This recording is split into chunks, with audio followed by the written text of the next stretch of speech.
Pemirsa, harga sejumlah barang impor dalam 1 bulan terakhir mulai merangkak naik. Kenaikan berdampak pada harga jual barang sembako menjelang datangnya Megang Idul Adha 2018.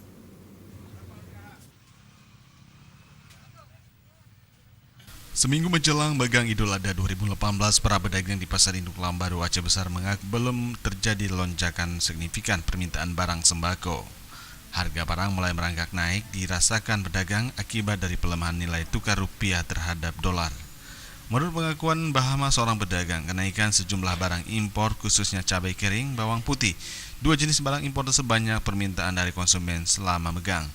Untuk cabai kering dari harga Rp36.000 naik menjadi Rp38.000, kemudian diikuti dengan bawang putih impor dari Rp20.000 naik menjadi Rp22.000.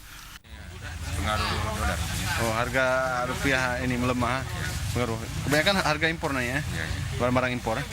Sudah berapa lama bang kejadiannya? Hampir sebulan. Sebulan deh ya. Semakin dekatnya Megang Idul Adha, para pedagang juga memperkirakan sejumlah barang-barang kebutuhan pokok mulai merangkak naik. Tidak hanya untuk barang impor, akan tetapi juga barang lokal juga ikut merangkak naik seperti kemiri dan beberapa barang lainnya. Tim Liputan Aceh TV.